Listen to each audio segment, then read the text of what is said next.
Today is the 100th anniversary of Jack Dempsey's battering of Big Jess Willard.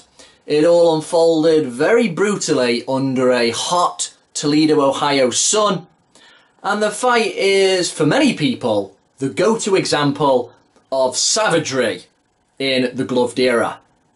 Now, the last point is what most people know about this fight. It's why it's so famous. But a couple of things people may not know about this classic fight.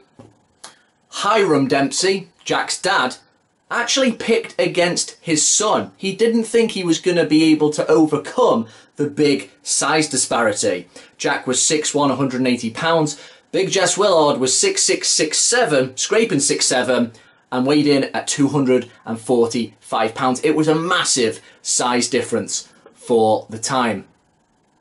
Another point here is that this fight was supposed to be the first ever $1 million gate for boxing. Of course, it went on to actually be Dempsey against George Carpentier in 1921. But this fight was the one supposed to be breaking the barrier.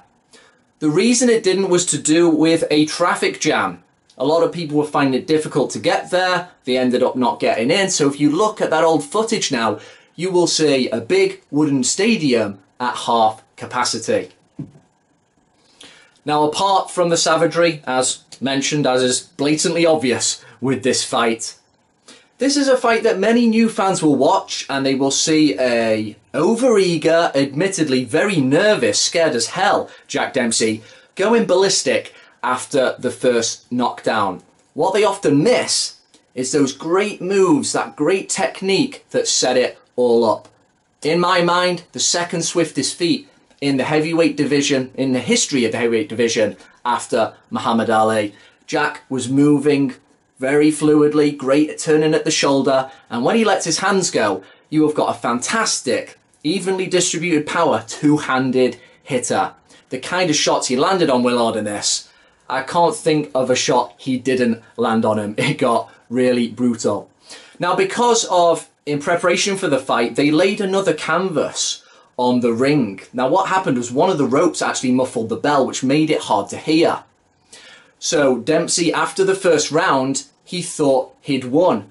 But the ruling here was that they weren't going to keep on counting after a round. Now, that is a ruling that is sometimes done today, and had it been enforced back then, it would have been a first round knockout. But no, Jack Doc Kearns had to yell Dempsey back, and then suddenly he has to go for another 2 rounds. Now, this was, of course, very one-sided.